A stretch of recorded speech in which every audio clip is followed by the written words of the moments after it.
अस्सलाम वालेकुम Pakistan, welcome to power show with Maliya Hashmi. नाज़रीन, कल पाकिस्तान तहरीक इंसाफ की हुकूमत ने अपना तीसरा बजट पेश किया और जो कहते हैं ना कि आ गया और छा गया ठा करके, तो वज़ीर आज़म इमरान खान साहब बिलाखिर इस काबिल हो गए हैं कि 2.5 साल की मुशक्क़त काटने के बाद अब वो अपने वादों और अपनी ख्वाहिशात के मुताबिक पाकिस्तानी अवाम को रिलीफ देना शुरू कर सकें। बदकिस्मती की बात यह कि फिर 36% हमारा कुल बजट का हिस्सा डेट फाइनेंसिंग यानी कर्जों की अदायगी में चला जाएगा, लेकिन बाकी के 64% को जिस तरीके से इमरान खान साहब की हुकूमत ने डिवाइड किया है कि हम ये पैसा यहाँ लगाएंगे, इतना पैसा यहाँ लगेगा, उसको देखकर न सिर्फ पाकिस्तान के टॉप इकोनॉमिस्ट, मईशत के माहिरीन, बल्कि बिजनेसमैन भी अश अश कर उठे हैं। और जिसे कहते हैं ना अंग्रेजी में एक्सीलेंट, आउटस्टैंडिंग, स्प्लेंडेड, उर्दू में कहते हैं जबरदस्त, बेहतरीन, पश्तो में कहते हैं डेर खा, द बजट डेर खा का ना, और बलोची में कहते हैं वॉश, और सिंधी में कहते हैं डाडो सुठो। ये पाकिस्तान की पूरी अवाम को खुश कर गया बजट। जैसे इमरान खान ने कहा था कि कौम खुश हो जाएगी, क्यों? क्योंकि इसमें सिर्फ बड़े शहरों को डेवलप करने की बात नहीं की गई नाजरीन, इसमें वो पसमानदा इलाके जो आमतौर पर इग्नोर कर दिए जाते हैं कि लाहौर से मुराद पहले पंजाब, पूरा पंजाब लाहौर होता था, कराची पूरा सिंध तस्वुर किया जाता था, कोयटा को सिर्फ बलोचिस्तान समझा जाता था, तो अब पसमानदा इलाकों पर भी डेवलपमेंट के लिए 100 अरब रुपए मुख्तस किए गए हैं। 850 सीसी और इससे छोटी गाड़ियों पर जो ड्यूटी का अजाब था वो भी खत्म हो गया। अवाम को उसमें भी अब ठीक ठाक कीमतों में कमी देखने को मिलेगी और इससे लोकल मैन्युफैक्चरर्स भी कम कीमतों की तरफ आएंगे इंशाल्लाह। मजे का कंपटीशन होगा मार्केट में। इसी तरह घी और अशिया खुर्दो नोश पर जो टैक्स की छूट दी गई है, जानवरों की वैक्सीन के लिए जो छूट दे दी गई है टैक्स की, इससे भी हमारी लाइफ स्टॉक में बिजनेस करने वाले लोगों को बेपनाह फायदा होगा इंशाल्लाह। कम से कम उजरत मजदूर की जनाब 20,000 रुपए मुकर्रर कर दी गई है और सरकारी मुलाजमीन और जो लोग पेंशन हासिल करते हैं उनके लिए 10% का इजाफा किया गया है। कहने को तो बहुत सी बातें हैं, किस खबर पर अल्लाह का शुक्र अदा करें कि अब हम इस काबिल हो गए हैं कि अच्छी खबरें हमारे सामने हैं। इस पर मजीद बात करेंगे प्रोग्राम में, लेकिन इस वक्त हमें ज्वाइन कर रहे हैं पाकिस्तान के मारूफ बिजनेसमैन और सनतकार जनाब अकील करीम डैडी साहब, AKD ग्रुप के चेयरमैन भी हैं। अकील करीम डैडी साहब, हमें ज्वाइन करने के लिए बहुत बहुत शुक्रिया। थैंक यू जी। तो ये बताइए डैडी साहब कि इसमें इस बजट को आप किस तरह से देखते हैं? माजी में जितने बजट्स आते रहे और इस बजट में आप क्या फर्क देखते हैं और इसमें क्या अच्छा और क्या बुरा है? देखिए, इस बजट में जो सबसे अच्छी बात है कि सेल्फ असेसमेंट स्कीम स्टार्ट कर दी, FBR के पावर कट कर दिए, थर्ड पार्टी ऑडिट, ये मैं समझता हूँ बाकी ये कुछ भी ना देते ना, ये सिर्फ एक इसके ऊपर काम करते फिर भी ये बहुत अच्छा था। लेकिन उन्होंने जो रिकवरी एक्सपेक्ट कर रहे हैं कि टारगेट हम 58 बिलियन कर लेंगे, और वो टारगेट की वजह से उन्होंने हर जगह चीता जगहों पे रिलीफ दिया है। और ये यकीन से मैं कह सकता हूँ बिजनेस फ्रेंडली भी है, ग्रोथ भी अचीव करेंगे, और ये बजट को आप ये अवामी बजट भी कह सकते हैं, क्योंकि अवाम के लिए जितनी मुश्किलात थी इस बजट ने उन मुश्किलात को एड्रेस किया है। चाहे वो एहसास प्रोग्राम हो, चाहे वो मिनिमम वेज हो, चाहे वो गवर्नमेंट एम्प्लॉयज की वेज हो, चाहे वो किसी भी जगह पे आप देखें, इवन हाउसिंग साइड पे भी आप देखें, तो गवर्नमेंट ने हाउसिंग के लिए भी इस साल भी 300 अरब रुपए रखे हैं, और फी मकान 3 लाख रुपए की सब्सिडी उन लोगों के लिए है जो लो हाउसिंग में हैं। फिर 4% पे इनको इंटरेस्ट पे गवर्नमेंट पैसे प्रोवाइड करेगी। तो ये उन लोगों के लिए बहुत ज्यादा खुशखबरी है जो किराए के मकान में रहते हैं। अब वो मकान भी ले सकते हैं और उसमें रहने के लिए चले जाएंगे, और किस्त उनकी उससे कम बनेगी जितना वो किराया देते हैं, और वो मालिक। ये पाकिस्तान में ना पहले किसी ने सोचा था, ना कभी हम सोच सकते थे कि इतना ज्यादा सपोर्ट आउट ऑफ वे जाके गवर्नमेंट देगी। इसकी वजह से आपके मुल्क में 1.5 करोड़ मकान की डिमांड आएगी, इसी की वजह से आपको पाकिस्तान की हर इंडस्ट्री में तकरीबन 45 इंडस्ट्री रिलेटेड होती है हाउसिंग से, और ये सब लोगों को अपना एक्सपेंशन करना पड़ेगा। तो गवर्नमेंट ने बजट जो दिया है ग्रोथ की तरफ लेके गए, पैसे लोग कारोबार करें और टैक्स दें। और मैं यकीन से कहता हूं कि ये 5800 बिलियन जो टैक्स टारगेट जो रखा है ये उससे भी ज्यादा एक्सीड करेंगे, क्योंकि इन्होंने किसी किस्म की एक्टिविटीज को रोकने की कोशिश नहीं की है, इन्होंने कारोबार को चलाने की कोशिश की है। पहले ये होता था कि हम इंपोर्टर को सपोर्ट करते थे, इंपोर्ट करके खाने के आदी होते थे। बिल्कुल। अब इन्होंने लोकल इंडस्ट्री को प्रायोरिटी पे बहुत ज्यादा सपोर्ट किया है, और ये जो एक्टिविटीज होगी और इसके ऊपर आपको डायरेक्ट टैक्सेस में भी इजाफा होगा। और फिर आप ये देखें कि रॉ मटेरियल बहुत सारी जगहों पे उन्होंने उस पर भी ड्यूटी खत्म की है। तो मैं तो समझता हूं कि इससे अच्छा बजट गवर्नमेंट दे नहीं सकती थी। और ये साल पाकिस्तान की इकोनॉमी का एक ऐसा साल होगा जहां से अगले 10-15 साल तक पाकिस्तान की इकोनॉमी चलेगी। और ये अभी लाइन हमने तय कर ली है। आने वाला साल अब मुश्किलात, हर आने वाला साल हमारी मुश्किलात को कम से कम करेगा। और एक टाइम ऐसा भी आ सकता है कि फिस्कल डेफिसिट में भी हम कमी होता हुआ देखेंगे। 5800 अगर हमने अचीव किया तो अगला टारगेट, में बड़ी बात तो नहीं कर रहा, लेकिन मैं यकीन से आज कह रहा हूं कि ये 8000 का टारगेट होगा, और उससे अगला टारगेट 10,000 का होगा। जिस दिन हमने 10,000 क्रॉस किया, आप समझ लें कि आने वाले सालों में फिर आपके फिस्कल डेफिसिट में नीचे आना है। और जो सबसे बड़ी बात है कि इनकी कॉन्फिडेंस लेवल देखें कि पूरे नॉन रेजिडेंट पाकिस्तानी अब पाकिस्तान में इन्वेस्ट करने को सोच रहा है। पाकिस्तान में रोशन डिजिटल अकाउंट के थ्रू वो पैसे लगा रहा है, वो इक्विटी मार्केट को भी देख रहा है, वो हाउसिंग को भी देख रहा है, फिक्स इनकम को भी देख रहा है। ये पहले कभी हमने सुना नहीं था। और इसकी वजह क्या है? उसकी वजह सिर्फ एक है कि लोगों को कॉन्फिडेंस है कि गवर्नमेंट जो कहती है वो करती है। आप ये देखें कि पहले जब भी गवर्नमेंट डिसीजन ले रही होती थी तो कम से कम अपने रुपये को ओवर वैल्यू रखती थी, जिसकी वजह से लोग आती हो चुके थे कि डॉलर खरीद लो और रख लो, ये तो डीवैल्यू होगा। लेकिन आज कोई नहीं कह सकता कि पाकिस्तान की करेंसी डीवैल्यू होगी।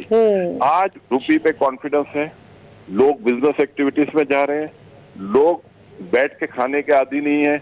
अब पहले फिक्स इनकम में और लॉकर्स में लोग पैसे रख के बैठे हुए थे। अब गवर्नमेंट ने जो अपॉर्चुनिटी दी है, मैं यकीन से कहता हूं कि लोगों की ख्वाहिश होगी कि वो पाकिस्तान की इकोनॉमी का हिस्सा बने, काम करें और काम करें। बिल्कुल सही। अच्छा, इसमें अकील करीम रेड्डी साहब ये बताइए कि आप आने वाले दिनों में इंडस्ट्री पर कैसा इम्पैक्ट देख रहे हैं इसका, और जाहिर है कि आप स्टॉक मार्केट के एक बहुत सिग्निफिकेंट प्लेयर भी है माशाल्लाह, तो स्टॉक मार्केट पे आप इसका क्या असर आने वाले दिनों में देख रहे हैं इस बजट का? आने वाले दिनों में इक्विटी मार्केट ने तो परफॉर्म करना है। पहले ये परफॉर्म कर रही थी, पूरा साल हमने देखा है परफॉर्मेंस आई थी। अभी मुझे नए हाई होते हुए दिख रहे हैं। मेरा ख्याल है मंडे ऑनवर्ड मुझे लगता है ये पूरा वीक मार्केट ने परफॉर्म करना है। वो मिनिमम पूरे हफ्ते में अगर मार्केट ने कोई अच्छा परफॉर्म नहीं किया फिर भी 2000 पॉइंट ये बढ़ेगी, और अच्छा परफॉर्म किया तो ये 2000 से फिर ज्यादा बढ़ेगा। तो मैं आपको ये कह सकता हूं कि जो हमारे कॉर्पोरेट रिजल्ट आ रहे हैं वो अनबिलीवेबल आ रहे हैं। हमारे सारे लोग एक्सपेंशन में जा रहे हैं। अब पाकिस्तान 2.5 लाख गाड़ियां नहीं बना के बेच रहा है। पूरी पाकिस्तान में बाइंग पावर बढ़ा है लोगों का। एग्रीकल्चर इसके लिए भी बहुत कुछ बजट में दिया हुआ है। इसके पहले गवर्नमेंट ने इनकी यूरिया की प्राइस भी कम की थी। पिछले दिनों प्राइम मिनिस्टर साहब से जो एग्रीकल्चरिस्ट मिले थे, आपने उनको देखा होगा कितने खुश थे ये लोग। इनको तो कभी कोई बेचारों को बिठाता नहीं था, ये तो बेचारे माल रोड पे आके अपनी क्रॉप को फेंक के चले जाते थे। आज वो भी माशाअल्लाह इस काबिल हैं कि पैसे भी बना रहे हैं, स्पेंडिंग भी कर रहे हैं, पाकिस्तान की इकोनॉमी को सपोर्ट भी कर रहे हैं। फिर आप ये देखें ऑल टाइम हाई आपने फर्टिलाइजर बेची है, इसकी वजह से आने वाले साल में आपकी क्रॉप की साइज भी बढ़ेगी। लास्ट हमारी वीट की भी बम्पर क्रॉप हुई है। और मैं अभी भी मैंने बहुत सारे लोगों को सुना है, वो ये कहते हैं कि 4800-5800 अरब वसूल कैसे करेंगे, रिकवरी कैसे करेंगे। तो मैं पहले सिर्फ यही कह सकता हूं कि इस साल 4800 अरब गवर्नमेंट ने रिकवर किए, ऑलमोस्ट कर लेगी। जब कोविड की सिचुएशन में, लॉकडाउन की सिचुएशन में जब 4800 अरब वसूल कर लेंगे तो 5800 तो मैं समझता हूँ पीनट्स। उसकी वजह है कि उन्होंने ईज ऑफ डूइंग बिजनेस में दिया हुआ है, आपको सपोर्ट किया हुआ है। बिल्कुल सही। कोई एफबीआर से जो हरासमेंट है उसको खत्म किया है। ये स्टेप्स तो आज से पहले शौकत अजीज ने ये स्टेप्स उठाए थे। तो आप उन दिनों का रिकॉर्ड उठा ले कि आपका रेवेन्यू टारगेट 25 से 35% हर साल बढ़ के आया। तो ये तो 20% का टारगेट कर रहे हैं, 18 का कर रहे हैं। मैं कहता हूँ अगर ये 25% भी टारगेट रखते ज्यादा तो भी ये अचीव कर लेते बहुत आसानी से। अब इसमें ये भी बड़ी इंपॉर्टेंट बात है ना, जो समझने की बात है कि अवाम को जब आप धौंस जबरदस्ती से टैक्स लेने की बजाय कि जैसे ये सजा है, as if it's a punishment, अगर आप उनको समझाएं, प्यार से बताएं कि भाई ये इस तरह से आपकी अवाम के उस सेगमेंट पर खर्च होगा आपके टैक्स का पैसा जो कि खुद माली तौर पर इतने मजबूत नहीं, तो जाहिर है हर बंदा, अगर हमारा मुल्क चैरिटी में इतना आगे हो सकता है तो जो वाजिबुल अदा टैक्सेस हैं उससे क्यों हम भागेंगे अगर इज्जत से हमसे टैक्स तलब किया जाए। अच्छा डैडी साहब, यहाँ पर ये भी एक बड़ी इंटरेस्टिंग चीज़ है जो मैं आपसे जानना चाहूँगी कि माजी के भी आपने देखे कि बजट्स पेश होते थे और उसमें बहुत चालाकी से जिन सेक्टर्स को फ़ायदा देना होता था पहले ही उनके साथ साजबाज कर ली जाती थी और फिर उस हिसाब से रिलीफ दिया जाता था। सो बहुत से इकोनॉमिस्ट और आपकी तरह के कई इंडस्ट्रियलिस्ट ये बात कर रहे हैं कि जी ये अवामी बजट है। तो एक बात तो ये कि आप इसको अवामी बजट क्यों कहते हैं, और इसमें और माजी के बजट्स में अगर आप कोई 2-3 फर्क बता सकें कि इमरान खान के इस बजट में और माजी के हुक्मरानों के बजट में क्या फर्क है, क्योंकि वो लोग काफी तनकीद भी कर रहे हैं, वो नहीं खुश हो रहे इस बजट पर। आज के बजट में जो सबसे खास बात है कि आपका प्राइम मिनिस्टर बजट के ऊपर खुद डायरेक्शन दे रहा था, खुद लोगों से मिल रहा था, और ये बजट जो दिया गया इमरान खान एंड शौकत तरीन ने मिल के बैठ के इसके ऊपर काम किया है। जब प्राइम मिनिस्टर इग्नोर होता है ना तो फिर तो आप बेवकूफ लोगों को बनाने की कोशिश करेंगे, लेकिन जब प्राइम मिनिस्टर की आंखें खुली हुई हैं और वो आपको वॉच कर रहा है और ये भी देख रहा है कि अगर आप स्लो होते हैं तो वो वापस भेज देता है। और आपने देखा ये बार बार फाइनेंस मिनिस्टर, ये नहीं है कि किसी की परफॉर्मेंस नहीं थी, परफॉर्म तो सबने किया है, लेकिन प्राइम मिनिस्टर साहब ने दिन रात एक किया हुआ है। और ऐसा प्राइम मिनिस्टर मैं समझता हूँ पाकिस्तान बनने के बाद ये पहला प्राइम मिनिस्टर है जिसके बारे में हम ये कह सकते हैं कि इसने पाकिस्तान के लिए अपने आप को दांव पे लगाया हुआ है। सुबह हो, दोपहर हो, शाम हो, अगर इनकी मीटिंगों की हम तादाद गिन लें तो मैं आपको ये यकीन से कह सकता हूं कि ये दिन में जितनी मीटिंगें करते हैं वो महीनों में नहीं करते थे। तो जब प्राइम मिनिस्टर काम कर रहा है तो फाइनेंस मिनिस्टर भी, इन्होंने अपने तरह का शौकत तरीन को लाने का मकसद था, वो भी डूवर है। और उसने भी आप देखें कि रोज हम सुनते थे आईएमएफ ने ये कह दिया, आईएमएफ ने ये कर दिया, आईएमएफ ने ये धमकी दे दी है। आप मुझे बताएं कोई एक चीज ऐसी लगी जो आईएमएफ के कहने पे इन्होंने की हो? बिल्कुल सही। देखिए इनको कॉन्फिडेंस है, आईएमएफ को भी अब कॉन्फिडेंस आ गया है। वो ये कह रहे हैं कि इस कोविड की सिचुएशन में जहां हमें ग्रोथ 1.5 से ज्यादा दिख नहीं रही थी, 4.5% ये मुल्क ग्रो कर गया है। तो फिर हम इन्हीं पे छोड़ देते हैं, ये तो ज्यादा, हमसे भी ज्यादा तेज लोग हैं। तो अब आईएमएफ ने इन पे ट्रस्ट किया है। और मैं आपको एक बात यकीन से कहता हूँ, ये जो आईएमएफ का ट्रस्ट है ना, ये मायूसी नहीं होगी। आप पूरी दुनिया में पाकिस्तान के बॉन्ड की यील्ड नीचे आई है, ये चीज इंडिकेट कर रही है कि दुनिया में अब लोग पाकिस्तान के बारे में पॉजिटिव होते जा रहे हैं। अब अगर मुझे एक बात बताएं कि 2051 का बॉन्ड हमारा ट्रेड हो रहा है और उसकी ही नीचे आई है, वरना पाकिस्तान में 2051 का बॉन्ड खरीदता कौन था? 2026 के बॉन्ड को उठा ले, उसमें बाहर से अच्छी खासी बाइंग हो रही है, उसके रेट नीचे आ रहे हैं। ये अब हम दुनिया की हर मार्केट में जाने की पोजीशन में। और जो सबसे बड़ी बात है कि प्राइम मिनिस्टर साहब सिर्फ पाकिस्तान के बजट पे उनकी नजर नहीं है, ये पाकिस्तान के हवाले से भी वरी होते हैं। छोटी सी भी बात होती है वो खुद इंटरेस्ट लेते हैं। इसके अलावा फॉरेन पॉलिसी में जितनी कामयाबी से हम जा रहे हैं, रशिया, चाइना और अमेरिका, ये तीनों हमारे साथ खड़े हैं। ये कभी हमने सुना तो कभी नहीं, ये पहले सोचा भी नहीं होगा हमने। फिर आप ये देखें कि गवर्नमेंट और आर्मी बिल्कुल एक साथ चल रहे हैं। पहले उमूमन यही होता था, आर्मी की बात अलग होती थी, गवर्नमेंट की बात अलग होती थी। आज ये देखें, मिल के संभल के चल रहे हैं, इशू पे बात कर रहे हैं। हमने कश्मीर पे अपने जो ख्यालात दिए, लोगों ने पसंद किए, इजराइल पे खड़े हो गए हम। तो ये सारी चीजें पाकिस्तान में नहीं होती थी। अब हम खुद फील कर रहे हैं कि हमारी खुददारी अब वापस आ रही है। पहले तो हम खुद ही परेशान रहते थे कि यार हमारे साथ पता नहीं क्या होना है, पता नहीं कितना डिवैल्यूएशन होगा। बड़े अरसे के बाद हमने पाकिस्तान में अपने रुपये को स्ट्रांग होते हुए देखा है। और ये रुपये स्ट्रांग होना एक छोटी बात नहीं है हमारे जैसे मुल्क के लिए। जहाँ और फिर लोग कहते हैं महंगाई, मैं कहता हूँ महंगाई तो पाकिस्तान में है, मैं ये तो नहीं कहता, लेकिन जो दुनिया में है उससे कम है। क्योंकि दुनिया ने तो इन्फ्लेशन को कंट्रोल ही नहीं किया। पाकिस्तान वाहिद मुल्क है जो सक्सेसफुल रहा है कंट्रोल में। इंडिया में 2020 और 21 में इन्फ्लेशन जो नंबर आए हैं वो 4.5% के आए हैं, और पाकिस्तान के 2020 और 2021 में 1% ज्यादा आया। तो आप ये सोचिए कि इंडिया जैसे मुल्क का क्या हाल हुआ है। वो तो बहुत बड़ी इकोनॉमी है, लेकिन वो भी बैठ गए। तो मैं ये कहता हूँ हमारे मुल्क में अल्लाह का हमें शुक्र अदा करना चाहिए कि एक अच्छा प्राइम मिनिस्टर जिसने दिन और रात एक की हुई है, और सिर्फ अपनी कौम के लिए। तो अल्लाह ताला इनको कामयाब करे। हम तो दुआगो हैं कि ये बजट, अगला इस बजट इससे भी बहुत बेहतर होगा, इससे भी बहुत बेहतर टारगेट रखे जाएंगे, और इंशाअल्लाह ताला वो सारे टारगेट अचीव हो गए। क्योंकि इंडस्ट्री का पहिया अब सही मानों में चलने लगा है, और यही इंडस्ट्री का पहिया पाकिस्तान को बहुत आगे ले जाएगा। पहले हम इंपोर्ट करके खाने के आदी थे, अब हम लोकल इंडस्ट्री पे डिपेंडेंट है। तो ये बहुत बड़ा चेंज है पाकिस्तान में, जो पहले नहीं था और अब है। बिल्कुल सही, बिल्कुल सही।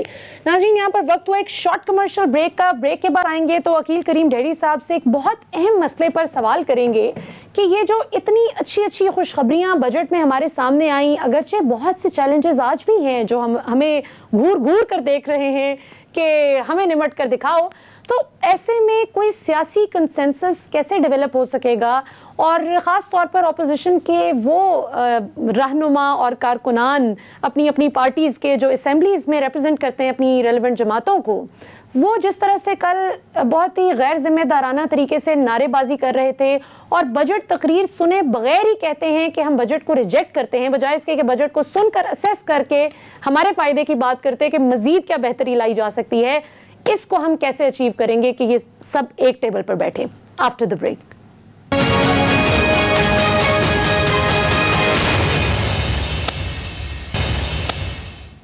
वेलकम बैक नाज़रीन। ब्रेक से पहले बात हो रही थी वकील करीम ढेड़ी साहब से कि ये बजट कितना अवामी फ़ायदे में है, कितना पब्लिक फ्रेंडली है, और जितना सब लोग खुश हो रहे हैं, सनतकार, इकोनॉमिस्ट, अवाम, क्या इतनी खुशी बनती भी है या नहीं? सो टर्न आउट कि लोग सही खुश हो रहे हैं, और अल्लाह करे कि ये एग्जीक्यूशन ठीक तरीके से हो भी जाए।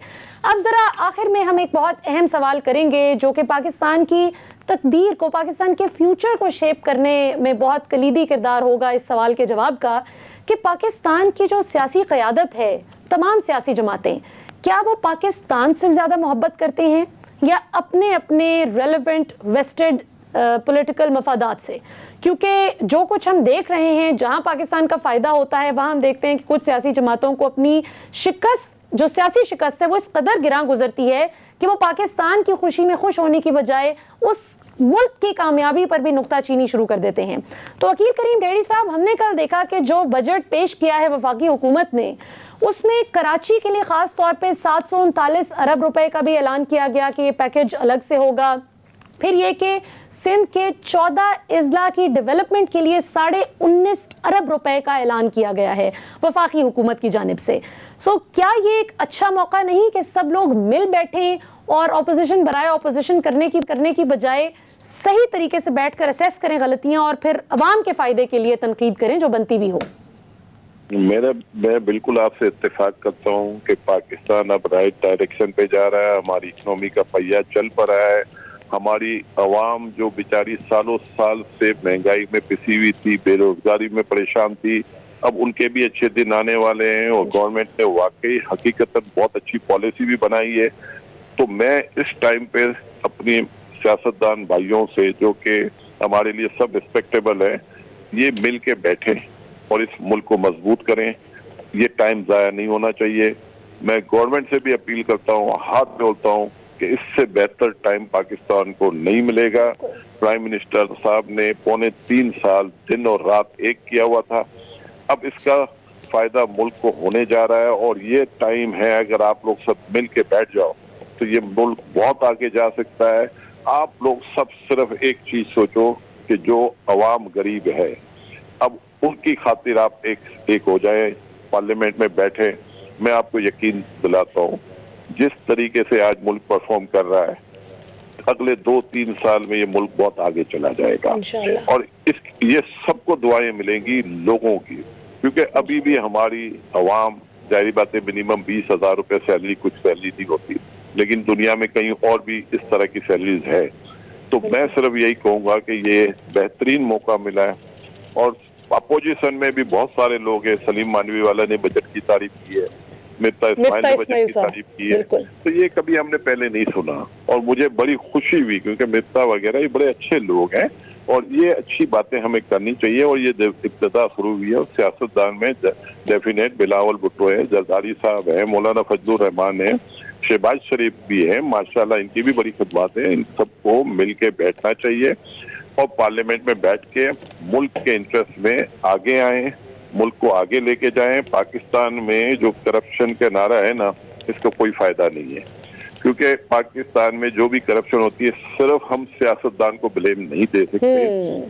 सियासतदान के अलावा बिजनेसमैनों का भी, हम सब भी, ब्यूरोक्रेसी का भी होता है। बिल्कुल बात है, बिल्कुल ब्यूरोक्रेसी भी उसी जैसी है। पहले हम उनकी तनख्वाहें बढ़ाएं, जब हम तनख्वाहें बढ़ाएं, जब उनका पेट भरना शुरू कर देंगे तो हो सकता है करप्शन भी कम हो जाएगी। तो ये चीजें बहुत सारी हैं जिसको हमें देखने की जरूरत है। प्राइवेट सेक्टर की तनख्वाहें देखो और पब्लिक सेक्टर की तनख्वाहें देखो, इसके बाद हम इनको बुरा भला कहें, वो भी मुनासिब नहीं है। जब भूख होती है ना तो हराम हलाल हो जाता है।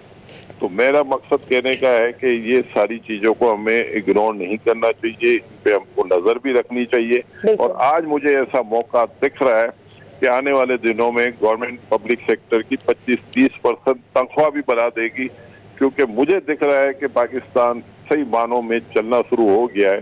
अब इनको कोई रोक नहीं सकता। और हमारी कौम मेहनती कौम है, एग्रीकल्चर साइड पे भी बहुत बड़ी ग्रोथ इंशाल्लाह इस साल हम देखेंगे और लार्ज मैन्युफैक्चरिंग में भी ह्यूज ग्रोथ देखेंगे। सर्विस सेक्टर जो कोविड की वजह से, लॉकडाउन की वजह से, वो भी बहुत ज्यादा परफॉर्म करेगा। तो आने वाले साल की ग्रोथ 6% से नीचे नहीं जाएगी। और ये 6% ग्रोथ हासिल करने का मतलब है कि लोगों के लिए नौकरियां ही नौकरियां होंगी इंशाल्लाह। सो इसका मतलब है कि वो 2 करोड़ नौकरियों का जो वादा है वो इंशाल्लाह पूरा होने की तरफ आ रहा है। अकील करीम डैडी साहब, हमें ज्वाइन करने के लिए बहुत बहुत शुक्रिया। नाज़रीन, आपने गुनी अकील करीम डैडी साहब की भी और पाकिस्तान के टॉप इकोनॉमिस्ट और दीगर जो सनतकार हैं और पाकिस्तानी अवाम का जो ओवरऑल रिएक्शन है, इट्स वेरी पॉजिटिव। और क्यों ना हो कि जिस चीज़ के लिए अवाम तड़पती है कि भाई हमारे लिए रोटी, घी, चीनी सस्ती होनी चाहिए, दालें, हमारा जो खाना पीना है वो सस्ता होना चाहिए, तो अब उस तरफ हमें खुशखबरी मिली है कि घी पर से भी ड्यूटी खत्म हो गई है। सो ये वाले टैक्सेस जब कम होंगे तो ऑटोमेटिकली इंशाल्लाह ताला इन चीज़ों की, अशिया खुर्दोनोश की कीमतों में कमी होगी। और फिर ये कि जब हमारी ज़ाहिर है प्रोडक्शन लेवल बढ़ेगा, जब ज़्यादा से ज़्यादा प्रोड्यूस करेंगे किसान और उनको उजरत भी बहुत अच्छी मिलेगी, जो इस बार से मिलनी शुरू भी हुई है। गालिबन पिछले साल भी हमने ऐसा ही अच्छा रिएक्शन देखा था किसानों की जानिब से। सो बहुत कुछ अच्छा है। Half glass empty, half glass full वाला हिसाब है। नाजरीन, अगर आपने पॉजिटिव चीज़ों को देखकर उन पे बिल्ड करना है तो ये भी आपकी मर्जी है कि आप अपने लिए खुशियों का सामान कैसे तैयार करते हैं कि आने वाले दिनों में इंशाल्लाह पाकिस्तान कितनी तरक्की करेगा। या अगर आपने इस चीज़ पर रोना है कि अमेरिका या चाइना या दीगर ममालिक तो वो आगे निकल गए और हम कितना पीछे रह गए, तो ये यकीनन एक अनफेयर सा तकाबली जायज़ा होगा जो बहुत से लोग लेते हैं अपने मुल्क पर तनकीद करते हुए। तो खुदारा मैं उन सबसे रिक्वेस्ट करना चाहूँगी कि अपने महदूद वसाइल को भी मलहूज़े खातिर रखिए, कोविड सिचुएशन को भी मलहूज़े खातिर रखिए और अल्लाह ताला का इस मुल्क पर करम भी मलहूज़े खातिर रखिए कि किस तरह से पाकिस्तान न सिर्फ कोविड की वबा से उस नुकसान को भुगते बगैर निकल आया है, शुक्र अल्हम्दुलिल्लाह बहुत हद तक जो बाकी दुनिया ने भुगता है। अल्लाह ताला सबके लिए आसानियाँ करें समेत हमारे, और मईशत का पहिया भी जैम नहीं हुआ। मुझे वो वक्त भूला नहीं जब बहुत से दानिश्वर इमरान खान साहब को पिछले साल मशवरे देते थे और चमक चमक कर ताने देते थे कि आप क्यों नहीं फुल लॉकडाउन कर देते, सब कुछ बंद कर दें ताकि ये वबा वंस एंड फॉर ऑल खत्म हो जाए, तो हमने सरहद पार देखा। जो लोग भारत की मिसालें इमरान खान को दिया करते थे, आज अल्लाह माफ़ करे भारत में जो लोग तकलीफ का शिकार हैं इस गलत पॉलिसी की वजह से, उनके लिए भी जाहिर है कि सब लोग दुआ गो हैं। तो नाज़रीन, यहाँ पर वक्त हो एक शॉर्ट कमर्शियल ब्रेक का। ब्रेक के बाद वापस आएंगे इंशाल्लाह। तो हम ज़रा बात करेंगे जहांगीर तरीन साहब के केस की कि FIA से उनको जो रिलीफ मिला है ये कोई NRO है, मुकमुका है, या वाकई कानून की बालादस्ती कायम रखते हुए इदारे ने फैसला किया है। After the break.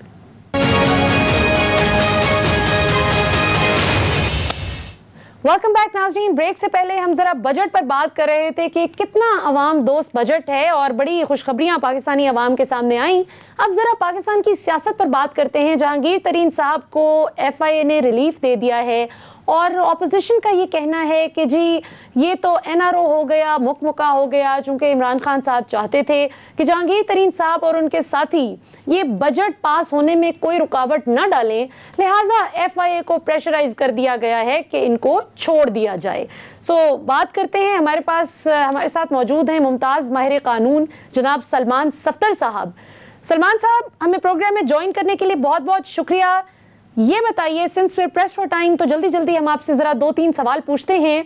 सबसे पहले तो ये बताएंगे तरीन साहब को प्रोसिक्यूट क्यों किया गया और फिर छोड़ क्यों दिया गया, और ये क्या वाकई कोई NRO मिला है या कानून की बालादस्ती कायम हुई है? जी, thank you very much madam for having me on your show. देखें, ये तरीन साहब और उनकी फैमिली को जब इम्प्लीकेट किया गया तो वो मुल्क से बाहर थे, बेटे भी बाहर थे, खुद भी बाहर थे, और जैसे ये इंक्वायरी शुरू होती है तो rather than choosing to stay abroad वो खुद पाकिस्तान आते हैं, और इन द मीन वाइल उनका सारा JDW शुगर ग्रुप का जितना अमला है वो शामिल तफ्तीश होता रहा FIA की इंक्वायरी में। बैकग्राउंड में आपको पता है शुगर कमीशन है।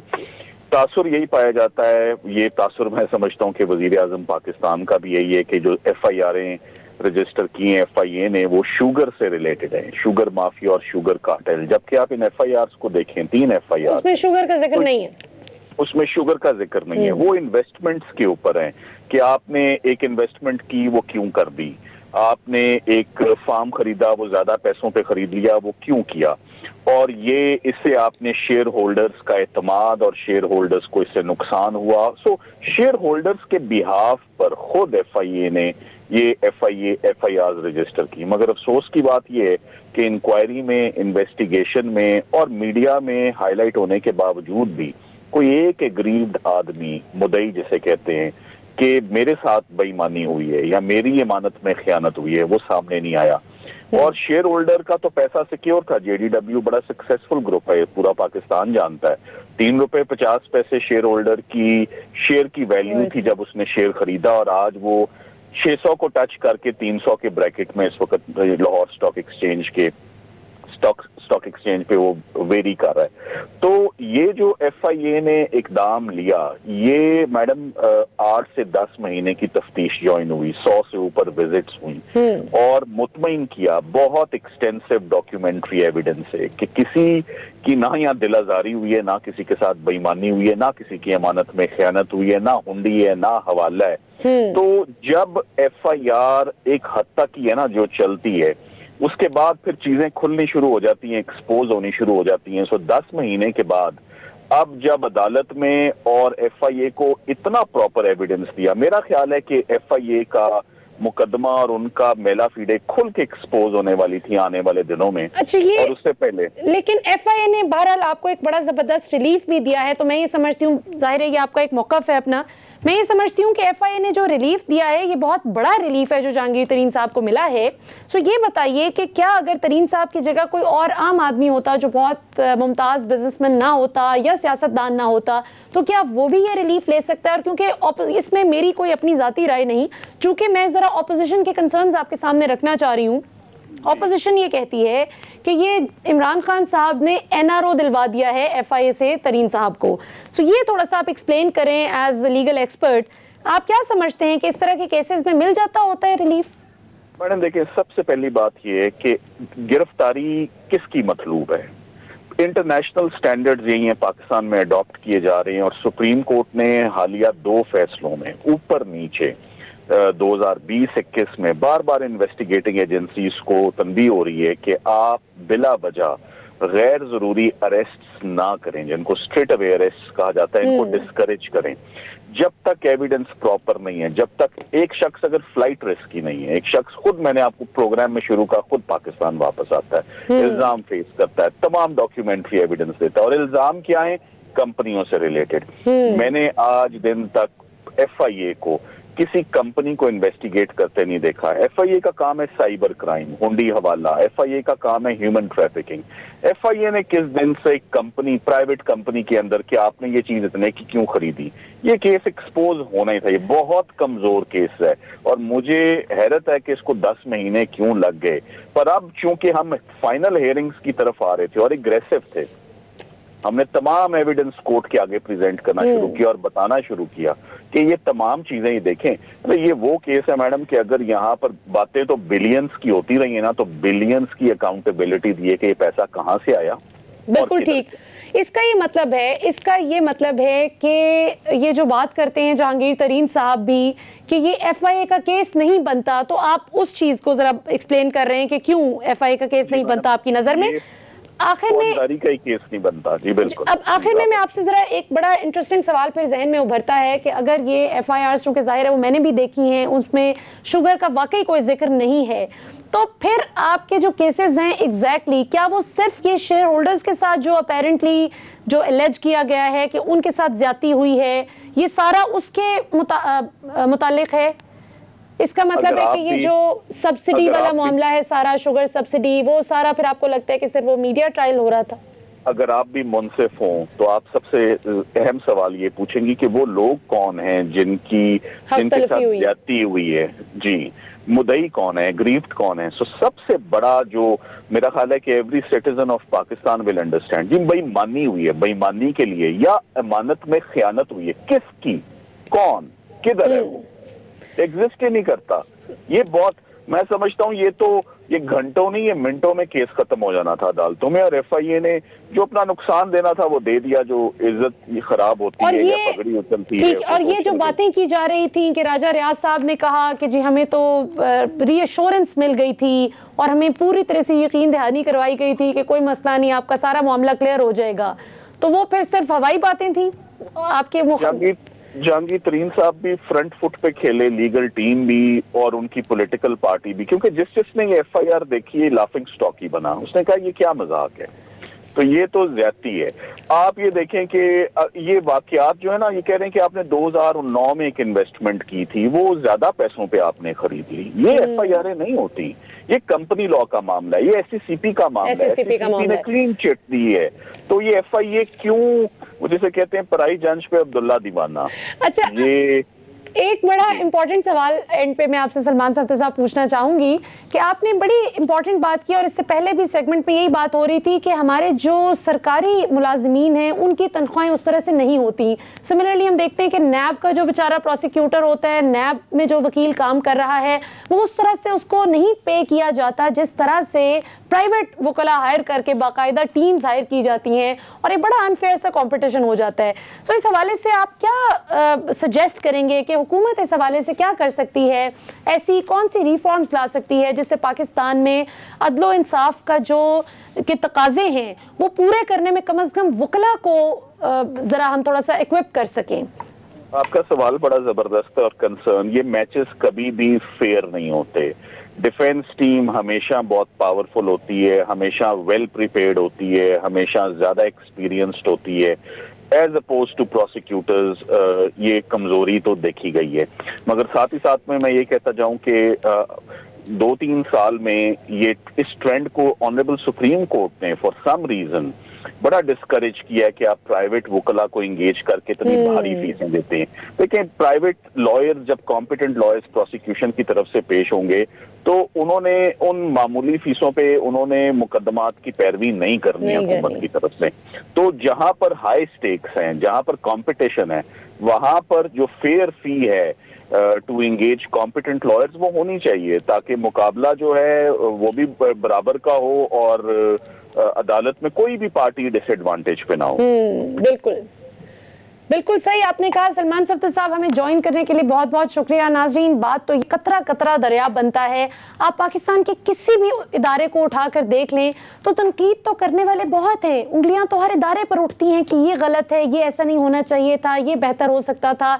जिससे मुझे याद आता है कि किसी शख्स ने कोई तस्वीर बनाई, उसमें बहुत से लोगों ने नुक्स निकाले कि ये गलत है, ये गलत है। तो उस शख्स ने चैलेंज किया कि इससे बेहतर तस्वीर कोई बनाकर दिखा दे।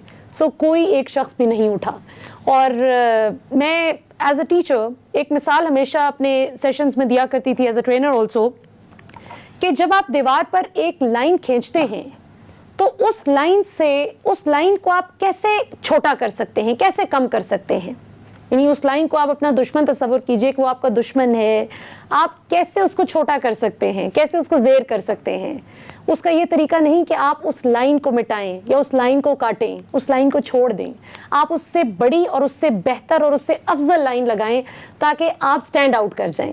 यही मिसाल पाकिस्तान पर फिट बैठती है कि हमें अपनी जो स्ट्रेंथ्स हैं उन पर खेलना है, जो एरियाज ऑफ इम्प्रूवमेंट हैं उनमें बेहतरी लानी है इंशाल्लाह। And we have to play like a team. हमें इस तरह नहीं करना कि ये हुकूमत है, ये ऑपोजिशन है, ये फलां को सपोर्ट करते हैं, फलां को करता है। नहीं, हम सब पाकिस्तानी पहले हैं और बाद में कुछ भी हैं।